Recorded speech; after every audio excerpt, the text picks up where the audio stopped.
let's just move on very quickly to take you into this. Nigerian service providers say they're innovating new ways to ease the country's crunching foreign currency volatility and unpredictability, as some of the bellwethers on the stock exchange are posting huge FX losses.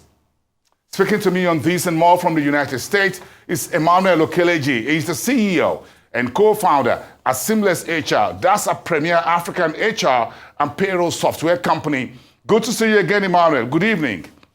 Hey, Bossing, very good to see you. Thank you very much. Thank you very much for making it on Arise Exchange tonight here. Now, let's look at this very quickly because you've got some of the big names on the exchange. I'm sure you've got about MTN, Nigerian breweries, Nestle, for example, reporting hundreds of billions of naira in losses for last year. What do you make of the current challenges that the businesses face, from FX to other issues such as energy? Yeah, it's been the year. The last 6 to 9 months have been very, very, very turbulent for companies in Nigeria. And these losses you've talked about, you find that most of them are FX losses that companies are taking. And it's essentially been because of the major macro events that we all know about that happened around June of last year.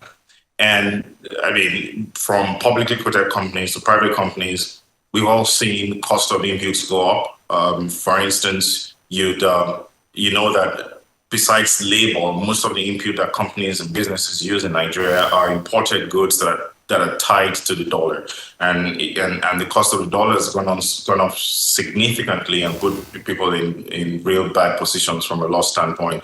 And I'm happy to actually even talk about how that affects us as a startup. For instance, that picture is bigger because startups in Africa, most startups in Nigeria are denominated in dollars or are valued in dollars. And so you suddenly see hundreds of percentages of losses against the dollar. We for instance, in Seamless, refer to it as almost like a treadmill year. You're running forward, you're growing very fast, but then your underlying currency is depreciating significantly. So that's been the experience.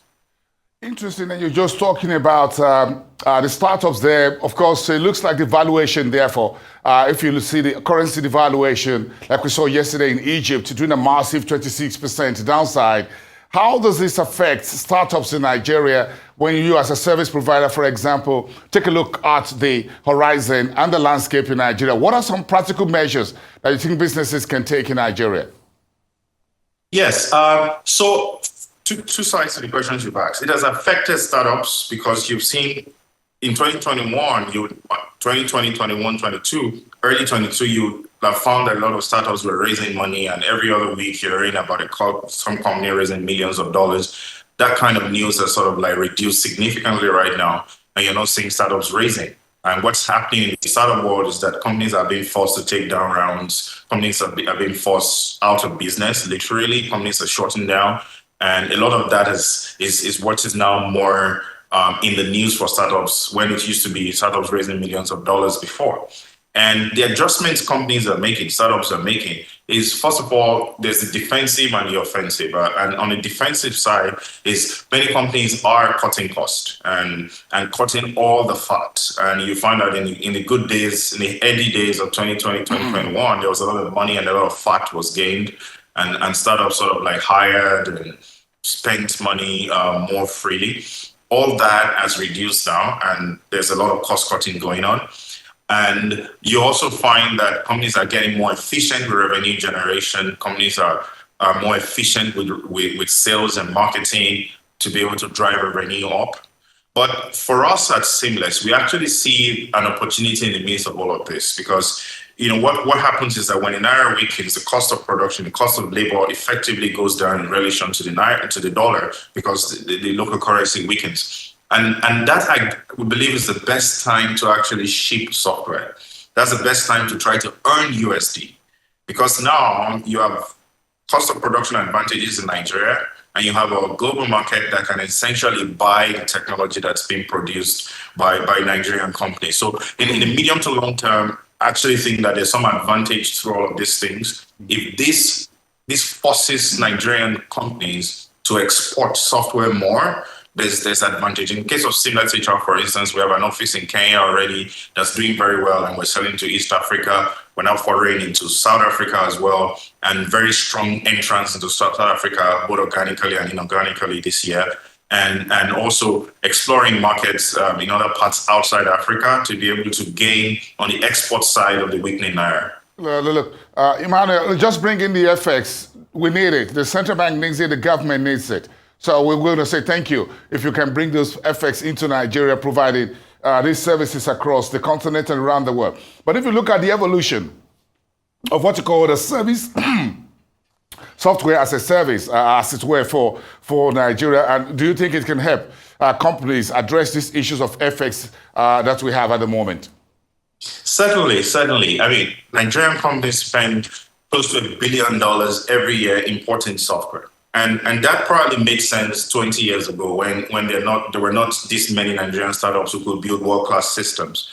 Now, Seamless, we beat the international competition very handily. We have close to 1,000 businesses who use SeamlessHR right now in Africa. And so handily, Nigerian software companies are doing better than a lot of the foreign software. And Nigerians are now producing technology. And so the challenge is for Nigerian companies who are spending this $1 billion buying international software to look inwards and patronize Nigeria-made software. If this pressure, this pain doesn't get us to buy Nigeria, I wonder what will. And I think that, we take a positive look at all these things. And the positive side of this is that this is actually a good time to buy Nigeria. This is a good time to invest in Nigeria. Now, like I said, SeamlessHR is already quite competitive with global standard software. But even for software that's Nigerian, that is not yet globally competitive, we think that we should encourage Nigerian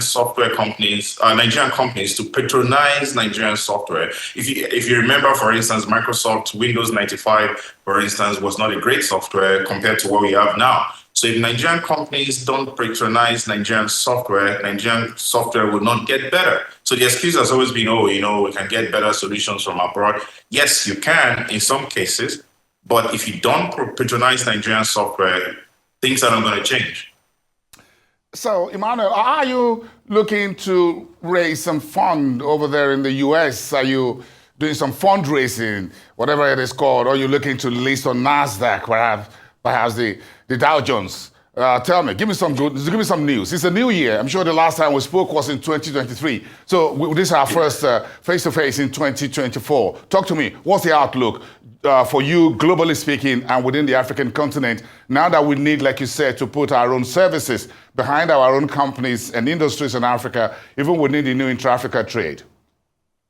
Yes, it's actually good news for Seamless on many levels. It's the best of times, it's the most challenging of times. We've been growing. What I can give you is a promise. I'm not going to give you a news now. I'm going to give you a promise that when we do have an announcement very soon, you'll be one of the first people to know. But yes, we're working on some really, really interesting things that will be very newsworthy. And in a matter of weeks to months, I'll probably be your guest in person in Lagos to talk about some of these very interesting things happening. It's the best of times for us. It's also the most challenging of times. And we actually are very excited about the future of what we're building and just the massive swaths of opportunities that are ahead of us. Look, Emmanuel, let me be the first to know, my friend. I can sniff money. I'm sure you know that. I'm a hound when it comes to sniffing around for investments when folks like you are walking around Silicon Valley and what have you, and all looking for money. But it's great. We'd like to share in your success story at SeamlessHR out of Nigeria, around the world, and across Africa. Thank you so much, Emmanuel Okeleji. Enjoy the rest of your day, the CEO and co-founder at SeamlessHR.